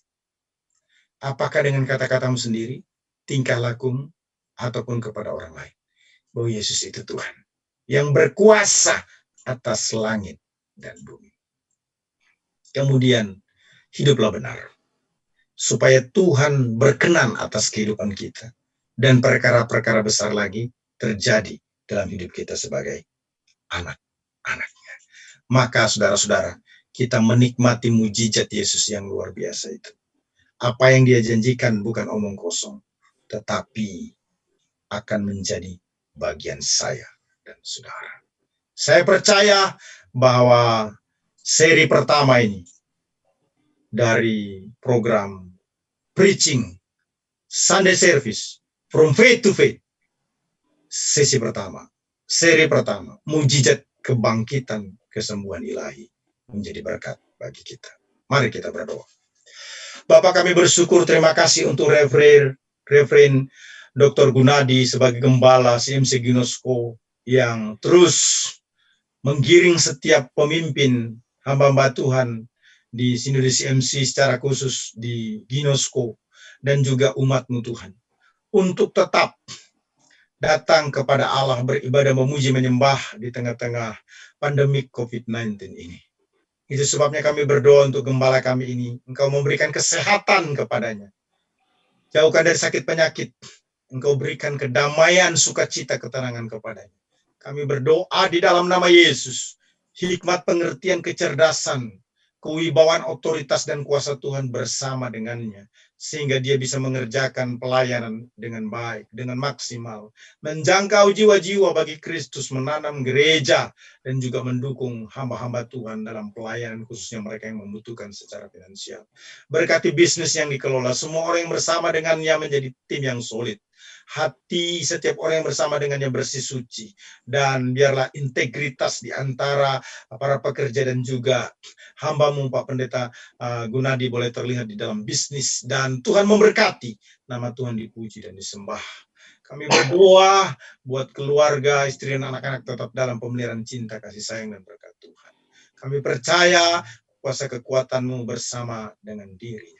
Semua umat-Mu Tuhan, siapapun juga yang mendengarkan renungan pemberitaan firman Tuhan ini, kami doa Engkau memberkati dengan kasih karunia. Di tengah-tengah COVID-19 ini, kami minta belas kasihan-Mu.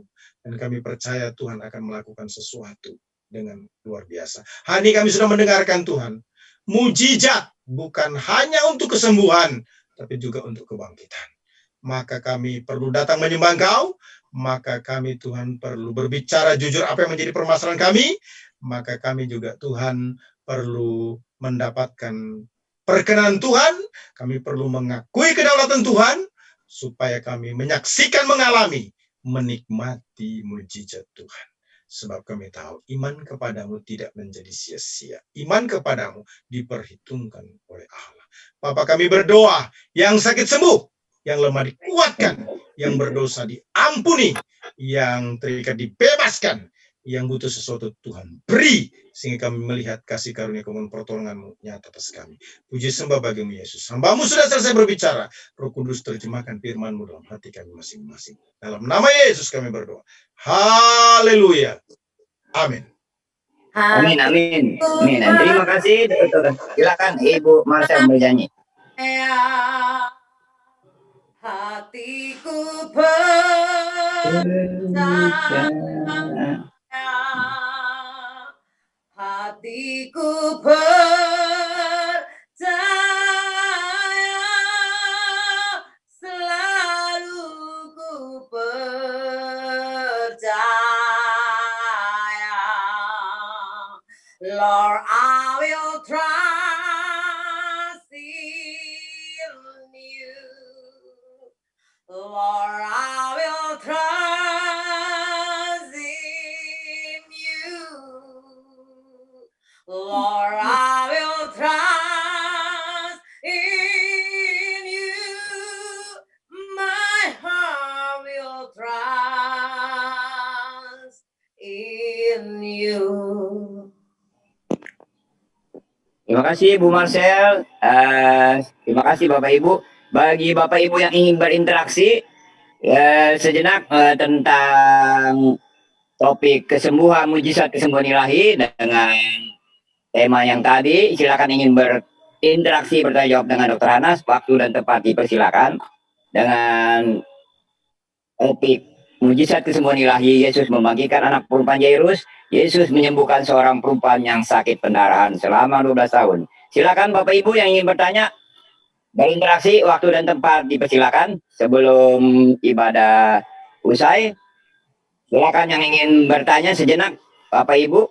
Ibu Gerta barangkali ingin bertanya, silakan Bu. Saya yang bertanya deh. Ya, Ibu Marcel, silakan. Dalam perjalanan iman saya selalu waktu saya bertobat tahun 2007, tapi tiba-tiba saya menemukan prinsip saya di tahun 2010, saya mau jadi hamba Tuhan yang berkenan di hati Tuhan. Artinya hidup saya selalu berkenan di dalam hati Tuhan, karena tanpa iman kita tidak berkenan. Tapi dalam perjalanan saya yang selalu saya membaca Alkitab, saya selalu menyembah, saya coba untuk taat, artinya tapi dalam perjalanan iman saya selalu bertemu dengan orang-orang, maksudnya di gereja ya, hamba-hamba Tuhan, yang selalu membuat gesekan-gesekan yang pada awalnya saya tidak memulai gitu. Kadang-kadang saya harus pindah dari satu gereja ke gereja hanya karena mungkin saat itu ada kejadian yang saya menjadi pelengkap penderita. Apakah seperti itu? Dalam pencarian jati diri saya untuk cari berkenan kepada Tuhan, harus saya selalu digesek dengan orang dalam, karena jujur saya ketemu yang menggesek saya bukan jemaat, tapi ada pendeta, ada evangelis. Ya, seperti itu Pendeta Hanan. Ya, terima kasih Ibu Marcel, satu pertanyaan yang luar biasa yang tentu akan memberkati kita sebagai anak-anaknya dalam sesi ini.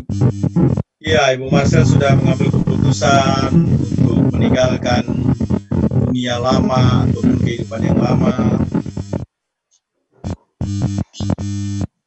Suaranya kresek-kresek terus ya. Oke. Nah, tapi dalam prosesnya ternyata tidak mudah ya. Ibu Marcel justru berhadapan dengan pergumulan struggle. Ya, kalau umat Allah berhadapan dengan umat Allah artinya ada gesekan dengan sesama umat, masih bisa dimaklumi lah ya, artinya ya kita sesama jemaat begitu ya. Tetapi ketika berhadapan dengan hamba Tuhan atau pendeta, apalagi kalau punya nama, punya wibawa, punya otoritas begitu ya, rasanya apa? Kok bisa ya? Saya melihat ada sesuatu yang kurang, yang tidak bagus, yang tidak indah, yang tidak menarik dalam pemimpin rohani. Kira-kira begitu ya, Ibu Marcel ya. Nah, semua orang mengalami yang sama. Kenapa saya katakan demikian?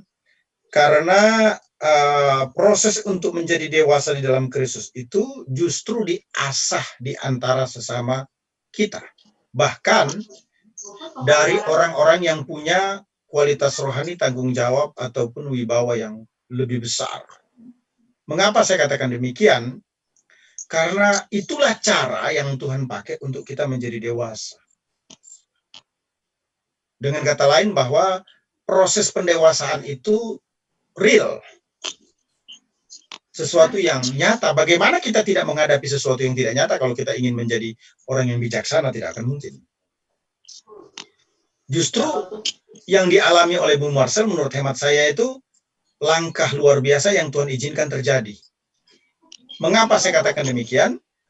Karena dari benturan-benturan, gesekan-gesekan yang terjadi itu, Ibu Marcel akan menjadi orang yang semakin bijaksana dalam menganalisa atau memahami masalah.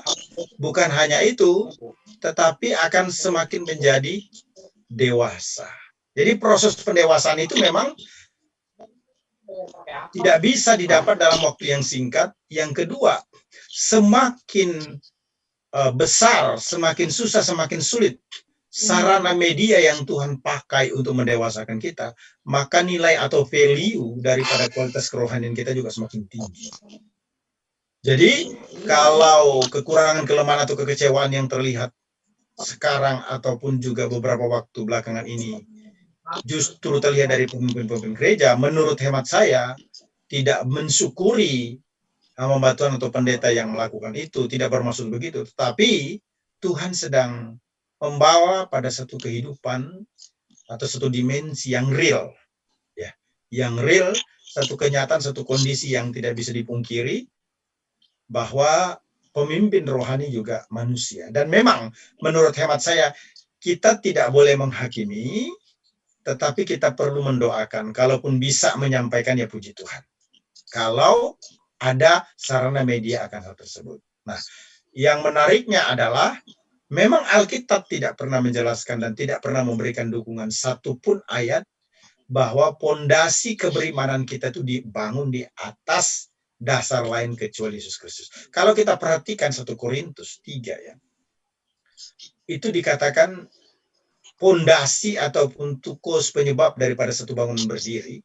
Paulus mengumpamakan dirinya sebagai seorang arsitek, ahli bangun, tidak ada dasar lain kecuali Yesus. Bahkan kitab Ibrani berkata, setiap rumah dibangun oleh seorang ahli bangunan, tapi ahli bangun segala sesuatu ialah Allah itu sendiri. Jadi, memang Yesus perlu menjadi manusia.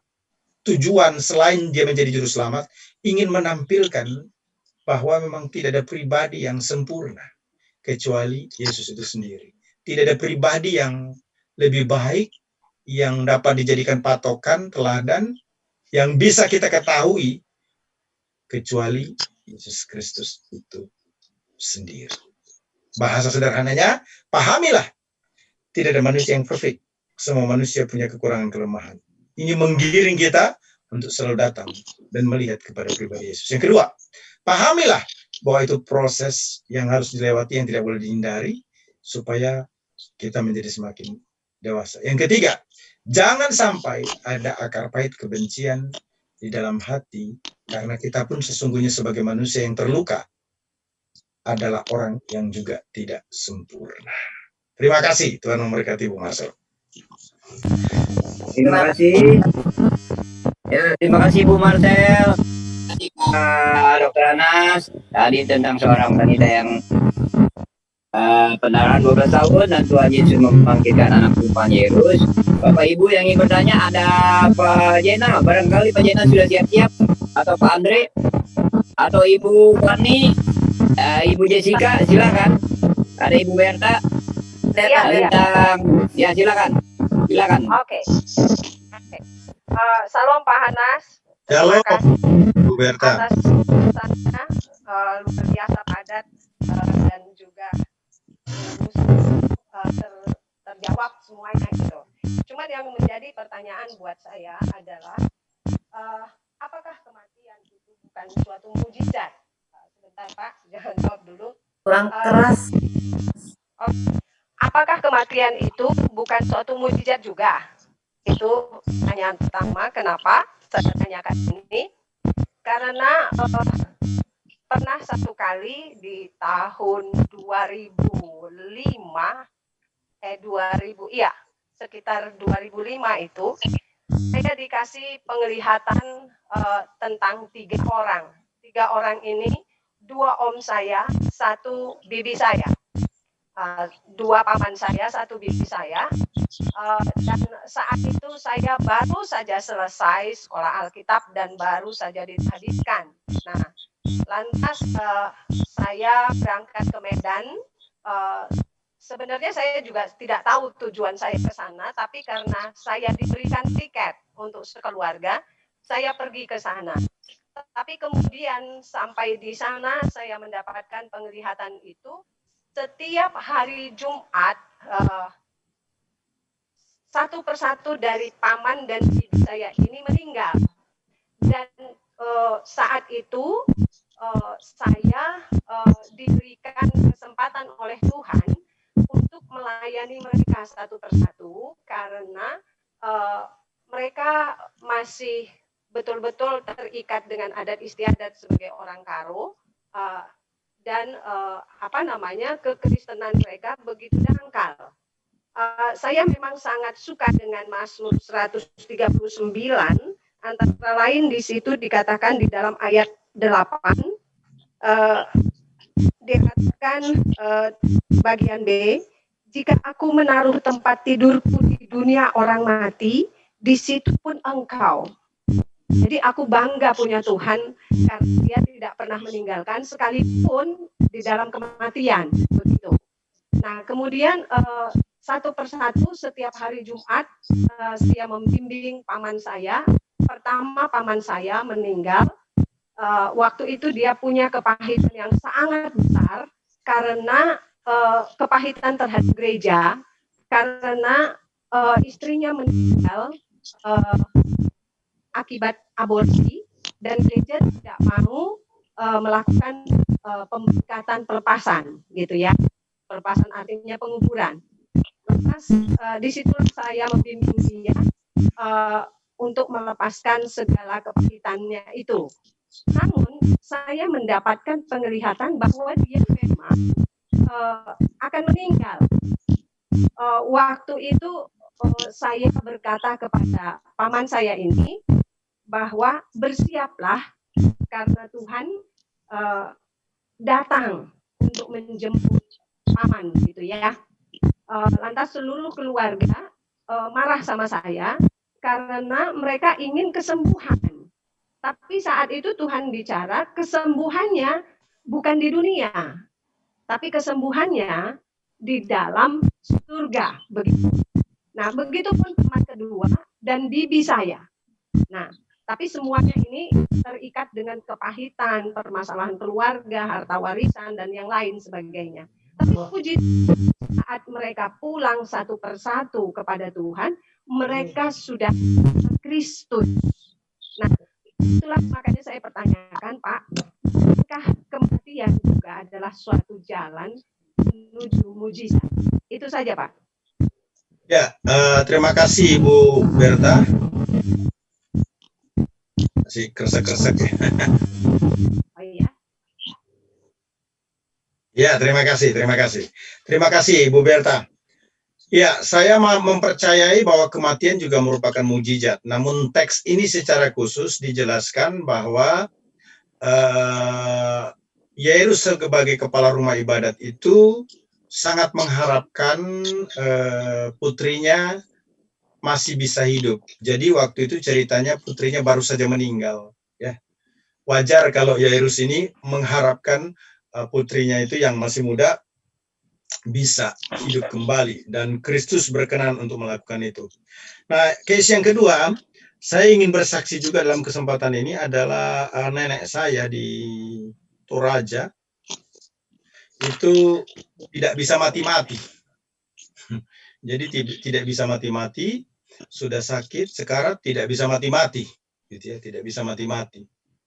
Nah, om saya di asrama Barabaraya di Makassar di Sulawesi Selatan bilang sama saya, ini gimana nih nenekmu nih, sudah tua, sudah umur, sakit-sakitan, tapi tidak bisa mati-mati. Nah, terus apa yang dilakukan? Om saya mengambil satu keputusan untuk memanggil hamba Tuhan atau berdoa. Dan puji Tuhan ya, black magic-nya itu yang spektakuler. Biasa orang Toraja kalau di gunung-gunung itu selalu punya ilmu-ilmu yang luar biasa lah ya. Rupa-rupanya ilmunya itu yang menyebabkan dia tidak bisa mati-mati. Dan setelah didoakan oleh beberapa hamba Tuhan, dalam kurun waktu beberapa minggu, terjadi keajaiban. Keajaibannya adalah Tuhan menjemput nenek saya ini untuk pulang kepadanya, kepada Sang Khalik. Jadi saya juga mengakui bahwa orang yang mati bangkit itu mujizat. Sebaliknya, orang yang meninggal juga itu mujizat. Jadi tergantung bagaimana Tuhan mau melakukan sesuatu kepada setiap orang. Namun tidak berarti ketika ada orang mati didoakan, tidak bangkit-bangkit, Tuhan tidak berkuasa atas mujizat. Lagi-lagi, mujizat itu tidak membuktikan satu-satunya bahwa Yesus berdaulat. Bukan. Tanpa mujizat, Yesus juga sudah berdaulat. Penuh. Tapi mujizat yang terjadi itu, kita butuhkan untuk menguatkan, meneguhkan iman kita kepada Kristus Yesus Tuhan. Jadi saya ada pada posisi setuju dengan Ibu Berta bahwa mujizat itu juga bisa terjadi dengan cara orang meninggal. Seperti yang disaksikan melalui kesaksian yang kita sudah dengarkan bersama-sama. Terima kasih Ibu Berta, Tuhan berkati. Terima kasih Ibu Badokna, terima kasih Ibu Berta atas kesaksian tentang penglihatan. Nah, ini Ibu Fani ingin bertanya, silakan Ibu Fani. Tentang penglihatan, silakan. Ya, sorry tadi kan saya emang otaknya selalu pikirnya jam 10 kalau sholat nih. Kebiasaan zaman dulu. Nah, ini jadi saya nggak dengar dari awal. Cuma saya mau bilang bahwa mujizat karena mujizat itu tidak harus. Karena kita lihat ya, Yohanes Pembaptis, seorang yang Yesus sendiri bilang nabi yang besar, yang tiada anak manusia yang lebih besar daripada Yohanes Pembaptis. Yesus loh yang ngomong kayak gitu. Tapi Yohanes Pembaptis tidak mengadakan mujizat penyembuhan apapun. Kedua, waktu Yohanes Pembaptis di dalam penjara, waktu muridnya diutus bertemu Yesus, itu benar nggak kamu Mesias? Yohanes Pembaptis sampai sempat meragukan loh, apakah Yesus Mesias? Kenapa? Mungkin karena saya di penjara, mana mujizatnya? Tapi ternyata dalam kasus itu Yesus nggak oke, tenang. 5 menit lagi kamu bakal penjara bakal terbuka, kamu bakal dibebaskan. Enggak. Jadi kita berhak meminta karunia mujizat, dan memang ada karunia orang-orang tertentu yang punya karunia mujizat dalam arti mujizat mereka kalau berdoa cepat ya diberi penyembuhan. Tapi kalau nggak dikasih, bukan artinya Tuhan nggak sayang, bukan artinya kuasa Tuhan tidak dinyatakan. Sharing saya pribadi, saya pernah menghadiri sebagai jemaat pendeta yang punya karunia mujizat. Ada anggota jemaatnya yang ada anak baby itu ya, yang saya sampai kesian banget, itu badannya banyak selang. Saya tanya, itu ibu di sini baru datang atau emang jemaat di sini?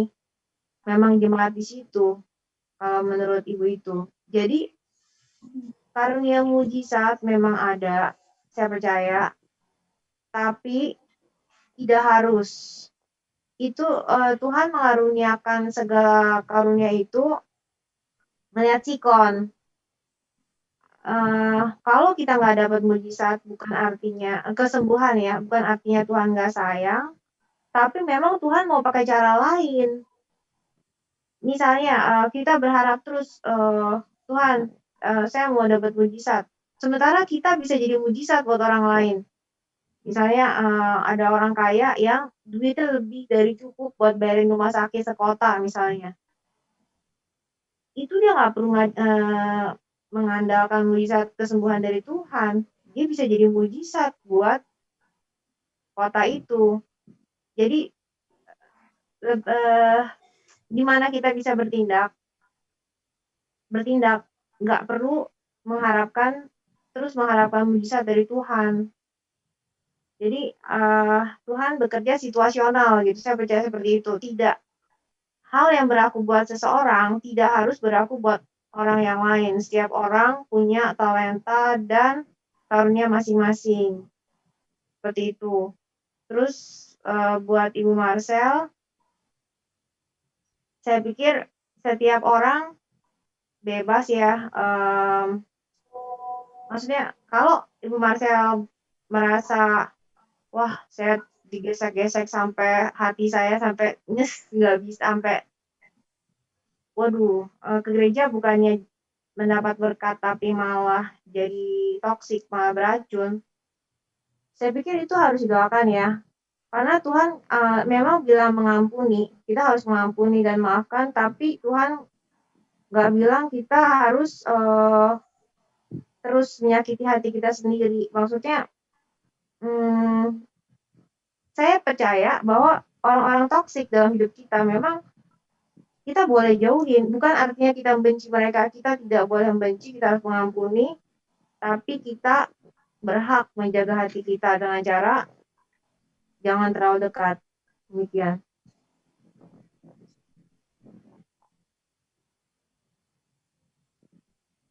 Oke, saya mau jawab itu pendapatnya. Saya kalau digesek, saya langsung saat itu langsung saya lepas pengampunan. Jadi tidak ada 1 menit pun saya harus simpen kesalahan orang. Jadi tipe saya itu tipe yang saya nggak bisa nyimpen, saya nggak bisa kecewa, saya nggak bisa benci orang.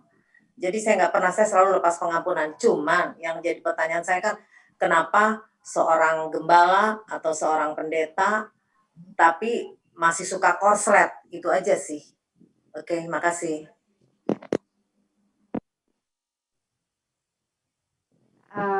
Ya pendeta, ya kalau jawaban Kristennya pendeta juga manusia. Cuma memang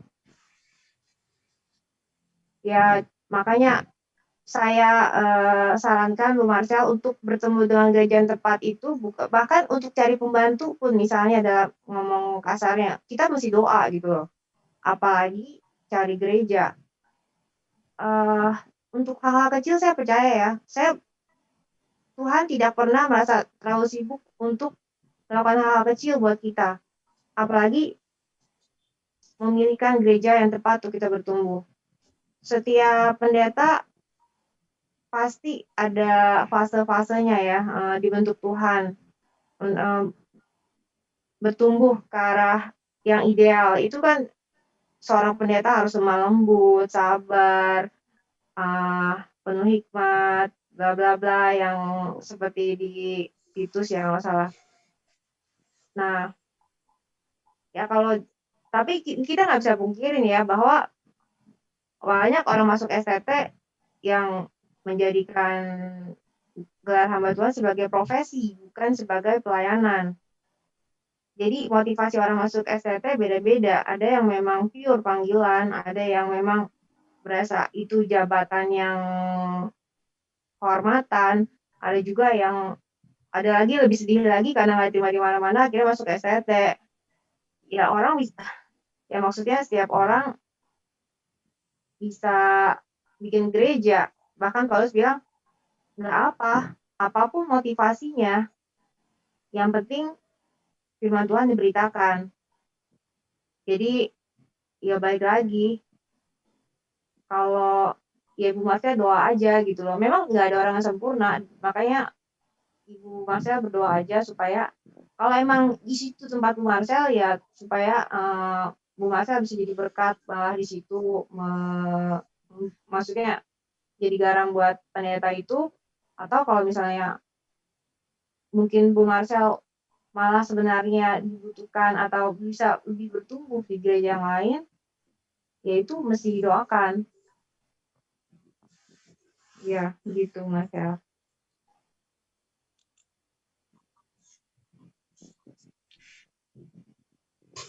Jadi intinya pertanyaannya apa ini ya? Pertanyaan ini dijawab. Jadi maksudnya ini topiknya pada hari ini tentang mujizat kesembuhan ini, di mana Tuhan Yesus menyembuhkan anak perempuan membangkitkan anak perempuan Jairus dan menyembuhkan seorang ibu wanita yang sakit pendarahan 12 tahun maknya. Adakah yang ingin bertanya tentang khotbah tadi? Barangkali Pak Andre Wijaya atau Pak Ibu Pak Jainal menyimak tadi khotbah dari Bapak Dr. Hanas. Silakan Bapak yang ingin bertanya, silakan. Pak Andre, silakan. Ya, saya boleh tanya. Shalom Pak Anas. Ya, silakan Pak. Shalom Pak Andre. Ya, kalau Silakan Pak. Pak Andre. Kesembuhan ilahi Dengar itu suaranya. bisa langsung atau bisa pelan-pelan sembuh, Pak. Ini banyak yang ditanyakan, Pak. Apalagi COVID-19 ini banyak yang terkena, khususnya hamba-hamba Tuhan itu agak oleng imannya. Bisa langsung sembuh atau tunggu pengobatan atau tunggu kita lulus dalam ujian. Terima kasih, Tuhan memberkati. Iya. Ya, kesembuhan atau mujizat itu kan hak prerogatif Tuhan ya. Tuhan kadangkala memang tidak membutuhkan media sarana. Dengan doa bisa jadi sembuh. Cuma kan yang jadi permasalahan itu bagaimana cara Tuhan mau sembuh. Itu yang harus kita pahami kan. Nah, terkait dengan COVID-19 ini, yang terpapar itu bukan cuma jemaat ya. Yang terpapar yang meninggal itu juga adalah para pendeta. Tetapi juga harus kita tahu bahwa yang sembuh juga banyak. Jemaat juga banyak yang sembuh, pendeta juga banyak yang sembuh. Begitu kan? Nah, kesembuhan itu saya katakan satu, ada di dalam kedaulatan Tuhan. Tuhan bisa berdaulat menyembuhkan tanpa harus menggunakan media. Tapi juga Tuhan menggunakan media pada waktu-waktu tertentu. Misalnya dengan orang yang terkena COVID-19, tentu banyak berdoa dan berharap terjadi kesembuhan kan, sehingga perlu masuk rumah sakit. Dan Tuhan tolong bisa keluar dari rumah sakit karena kemurahannya. Jadi kalau kita memperhatikan secara komprehensif, perintah Tuhan itu lengkap kok. Mengasihi Dia segenap hati, segenap jiwa, segenap akal budi, segenap kekuatan. Sebutlah segenap hati itu faith. Segenap akal budi berarti pakai hikmat, pakai pengertian kan? Ya Tuhan bisa pakai dokter. Segenap kekuatan ya berarti fisik kan? Artinya ya harus menjaga fisik. Begitu loh. Kita sudah harus berhenti berpikir untuk tidak komprehensif. Harus berpikir secara komprehensif. Jadi akal budi itu dipakai untuk mengasihi Tuhan. Kekuatan dipakai untuk mengasihi Tuhan. Jiwa dipakai untuk mengasihi Tuhan. Begitu maksud saya, Pak. Dengan demikian, mujizat yang adalah kedaulatan Tuhan bisa terjadi tanpa media, tanpa dokter, tanpa obat-obat. Tapi perlu diketahui, yang melakukan itu Allah. Namun itu juga tidak berarti Allah tidak berkenan atau melarang menggunakan dokter, obat-obat. Karena Tuhan juga hadir memberkati dokter-dokter itu untuk dipakai bagi proses kesembuhan. Begitu, Pak. Terima kasih, Pak Andre. Ya, terima kasih Pak Terhanas, Pak Andre atas kesembuhan, atas pertanyaan tentang mujizat kesembuhan. Jadi Tuhan juga kayak tabib luka zaman dahulu. Pasti akui Tuhan pakai dokter juga, tapi juga Tuhan yang kuasa juga. Kedaulatan tadi yang disebut dokter Has. Karena hak prerogatif Tuhan, bukan begitu dokter? Ya. Nah, jadi Bapak Ibu yang ingin tanya silakan tentang mujizat kesembuhan ini. Tuhan Yesus membangkitkan anak Yairus, dan Tuhan Yesus sembuhkan seorang ibu wanita yang saat pendarahan 12 tahun mamanya. Bicara tentang itu. Ibu Ani yang ditanyakan fokusnya itu, silakan untuk melengkapi kali untuk menambah tentang kesembuhan ini. Bagaimana Ibu nih fokusnya? Halo? Atau Pak ingin bertanya silakan tentang kesembuhan mujizat ilahi. Iya, kalau saya mau nambahin ya, kalau kita orang Kristen berfokus pada kesembuhan ilahi, saya ketemu loh tabib-tabib orang Buddha yang pakai mujizat juga, mereka juga nggak kalah memamerkan kepiawaiannya menyembuhkan orang. Dukun Islam juga ada menyembuhkan. Itu kita bisa akhirnya jadi kita kan intinya menyelamatkan jiwa. Akhirnya belum tentu yang sebenarnya kan yang penting pesannya bahwa Yesus Kristus adalah juru selamat itu nyampe. Jadi jangan sampai kita juga terlalu mengandalkan kesembuhan ilahi, tapi begitu dia dia ternyata nggak sembuh nih, terus dia ke tabib orang Buddha, sembuh. Dia malah jadi lebih percaya kepada kuasanya orang Buddha itu. Jadi memang mujizat perlu, tapi lebih perlu lagi firman yang diberitakan. Harus firman dulu yang lebih penting. Maksudnya firman tanpa mujizat lebih bagus dibanding mujizat tanpa firman. Maksudnya seperti itu.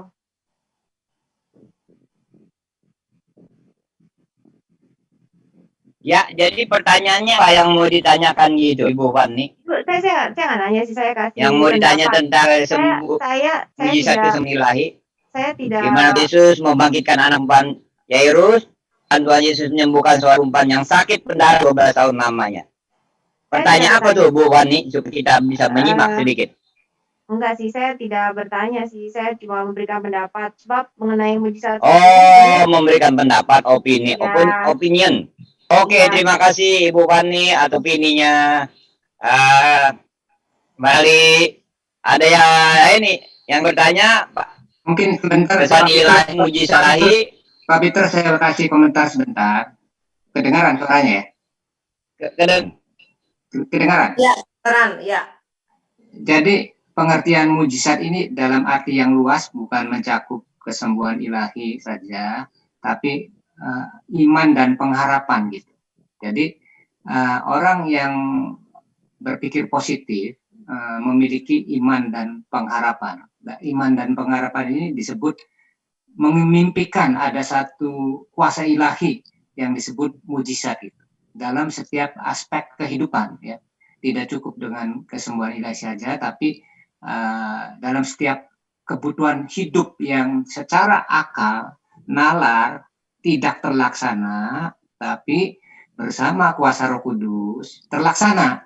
Nah, itu yang disebut iman dan pengharapan. Nah, kalau orang Kristen tidak yakin dengan iman dan pengharapan, ya, kan ada kata-kata berkata, lidah ini berkuasa, apa yang kamu katakan akan terjadi, ya. Lidah ini seperti suatu kekuatan yang besar walaupun kecil gitu di dalam Yakobus, ya. Di dalam dunia sekuler juga sama, cuma bedanya sekuler berdasarkan keyakinan diri sendiri, tidak mengandalkan Tuhan Roh Kudus. Nah, kekristenan mengandalkan Tuhan dan Roh Kudus, dan ini sangat penting, ya. Kalau kita selalu berpikir negatif, kita tidak menggunakan kuasa Tuhan itu, lama kelamaan tidak ada pertolongan, ya. Seperti contohnya gereja yang membangun gereja besar dari modal 0 sampai ratusan miliar terlaksana, itu mujizat demi mujizat terjadi karena dia memimpikan, mengharapkan, Tuhan, saya tolong butuh karpet, kirim orang yang bisa memberikan karpet secara gratis cuma-cuma. Berapa kemudian datang orang, Pak, berapa ini karpet kalau saya bikin luas 5.000 meter? Dihitung penawaran 4 miliar, oke, saya jamin, Pak, langsung dibayarin. Jadi dari gembala sidangnya sendiri yang memimpikan ada kuasa mujizat gitu. Tuhan, gereja butuh sound system. Tolong kirim bantuan Tuhan. Secara ilahi, secara nalar tidak sanggup pas gereja. Tapi kuasa mujizat pasti akan Tuhan gerakan. Nah, kalau gembalanya ini nggak berkoar-koar, tahu nggak, tutup mulut di depan jemaat, saya berani taruhan tidak terjadi. Karena gembalanya ngotot, ini kuasa Tuhan harus terjadi cepat atau lambat. Ini pasti dipenuhi cepat atau lambat. Ngoceh terus setiap hari di warta, diberitakan dia pakai orang gila, bagi orang, oh ini pendeta gila, tapi dia tidak malu karena ini pekerjaan Tuhan dan tidak memaksa. You beli syukur, tidak beri, tidak apa-apa, tetap kemauan gereja harus datang. Jadi saya mencontoh dari karakter ini. Wah, iman dan pengharapan adalah mujizat. Kalau seseorang tidak memimpikan iman dan pengharapan, hanya berpusatkan kepada pengajaran saja, boleh, silakan, ya, ahli di dalam dosen teologi, pengajaran, ya, tapi jangan harap ada kuasa, ya, karena kuasanya itu diumpetin gitu. Jadi kita fokuskan kepada iman dan pengharapan. Jadilah sesuai iman, bukan sesuai akal budimu, imanmu yang membuat berhasil dari from nothing to something, ya. Saudara bisa baca bukunya Choyonggi Dimensi Keempat, membangun satu gereja dari jemaat 30 orang sampai 1 juta jiwa. Apa strategi? Di situ mujizat demi mujizat terjadi. Tahu nggak? Ya. Padahal dia metodis, kebaktiannya cuma 1,5 jam. Saya pernah ke sana seminggu 10 kali kebaktian dari jam 7 pagi sampai jam 9 malam. 1,5 jam keluar, 1,5 jam keluar. Tetapi cara berpikirnya, ya, memikirkan, berpusatkan kepada mujizat, iman dan pengharapan, sehingga mengalami pertumbuhan. Kalau enggak, gereja akan kosong, ya, gereja akan sepi.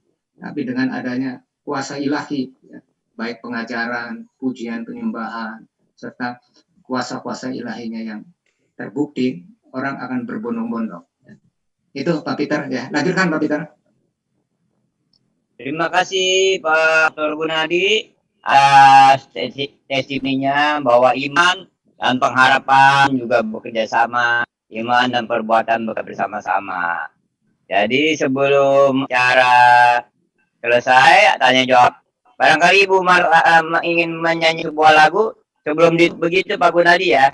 Ya, boleh. Silakan Bu Marcel ingin bernyanyi. Ya. Mungkin nyanyinya mujizat masih ada, ya. Itu ya. Mujizat masih ada. Ya. Mujizat masih ada. Barangkali masih ada, ya silakan. The last question sebelum kita tutup. Ya, ada yang ingin bertanya silakan. Yang nyanyian Sari Simorangkir. Bapak Ibu. Yang ya, nyanyi Simorang. Penyanyi si bunga langkir. Ibu Malel. Silakan. Sebelum saya menunggu ada yang ingin tanya sekali lagi. Kalau tidak, kita akan begitu Dokter Anas ya. Bagi Tuhan. Silakan, ada yang ingin bertanya. Silakan. Sudah? Ya, silakan Pak. Pak Andri Wijaya, Langsung. silakan. Pak Andri. Bagi Tuhan. Oh ya, nanti habis selesai ini. Ada yang mustahil bagi Tuhan, tak ada yang tak mungkin.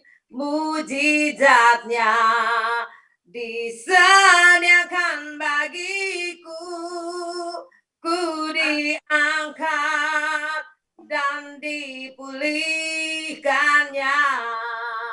Bagi Tuhan tak ada yang mustahil. Bagi Tuhan tak ada yang tak mungkin. Mujizatnya disediakan bagiku, ku diangkat dan dipulihkannya. Bagi Tuhan tak ada yang mustahil. Bagi Tuhan tak ada yang tak mungkin. Mujizatnya disediakan bagiku, ku diangkat dan dipulihkannya. Ku diangkat dan dipulihkannya. Terima kasih Bu Marcel. Tadi Pak siapa? Pak Andi ingin bertanya kah? The last time. Ya, saya sedikit Pak ya. Pak Peter. Kadangkala kita jangan terlalu fokus Ya, silakan Pak. Ya. Fokus kepada pelayanan, penginjilan itu lebih penting. Untuk ya, silakan Andre. Kedengaran. Silakan. Dengar Pak? Iya dengar. Ya, dengar. Soalnya waktu kita kekurangan, waktu kita diimpit, waktu kita kena penyakit, kita tetap bisa berdoa, praise and worship, dan menyembah Tuhan itu sebetulnya mujizat juga. Jangan dikira itu tidak mujizat. Makanya kita harus mengesampingkan hal-hal yang tidak benar, atau kita disinggung orang dan lain-lain. Kalau saya renungkan, kenapa waktu penginjilan Yesus naik keledai, bukan naik kuda? Karena keledai itu sifatnya masa bodoh. Kita saat ini masa bodoh lah terhadap orang yang menyakitin kita, terhadap hal-hal yang menyinggung perasaan kita, harus masa bodoh. Kita abaikan lah. Kita tetap fokus kepada penginjilan, bukan fokus kepada mujizat. Memang mujizat itu diperlukan, tetapi jangan terlalu kita menuntut. Sebab tidak boleh ya. Kita harus mengerti Yesus naik keledai. Kalau naik kuda kayak Pangeran Diponegoro, itu kadang-kala kuda itu sifatnya berontak, maunya lari. Karena dulu juga tidak ada mercy, Bapak Ibu. Tapi keledai yang dipakai. Inilah sekedar tanggapan saya. Terima kasih untuk Pak Anas. Mohon diberikan pencerahannya. Terima kasih Pak Andre, menarik sekali ya. Bahwa memang mujizat itu adalah bagian dari discipleship, pemuridan ya. Pergi, baptis, dan ajar. Jadi kalau pergi itu sebutlah sebagai penginjilan ya. Memenangkan jiwa reach, menjangkau suku-suku yang terabaikan itu menjadi penting ya. Menjadi penting, perlu dipahami bersama bahwa Tuhan ada di setiap pelayanan kita. Nah, mujizat itu menguatkan, meneguhkan. Setuju bahwa perbuatan-perbuatan yang spektakuler, yang fantastik, yang luar biasa itu bukan merupakan hal yang paling prioritas. Dalam artian begini, kalau Tuhan mau melakukan mujizat, tentu kita senang, tentu kita bersyukur ya. Tapi kalaupun tidak ada sesuatu yang kelihatannya spektakuler, wow, dari semua yang kita lakukan, penginjilan harus tetap dilakukan, dikerjakan. Karena menginjil itu sendiri sudah mujizat. Itulah. Jadi ada kemauan untuk memberitakan Injil, itu sudah mujizat. Ketika kita menginjil ada orang terima Yesus, itu juga mujizat. Perkara ada orang sakit nanti sembuh, perkara ada orang susah dihiburkan, dan juga dan sebagainya. Tentu kita mengharapkannya ya. Setuju dengan yang disampaikan oleh Pak Ketua tadi, bahwa mujizat itu sebenarnya di dalamnya ada pengharapan dan iman. Ada harapan, ada iman kepada Kristus Yesus Tuhan untuk melakukan apa yang kita hadapi di dunia ini, melewati hari waktu-waktu, khususnya dalam pengiringan ataupun pelayanan kita tetap percaya bahwa Tuhan akan intervensi, ambil alih, dan memberkati kita. Jadi di dalam mujizat ada pengharapan, ada iman ya. Nah, tentu semuanya harus digunakan untuk kepentingan kemuliaan, kehormatan bagi Tuhan kita, Yesus Kristus. Dan mujizat terbesar itu adalah orang terima Yesus sebagai Tuhan dan Juru Selamat pribadi. Terima kasih. Oke, terima kasih Pak Andre yang telah bertanya dan semua Bapak Ibu.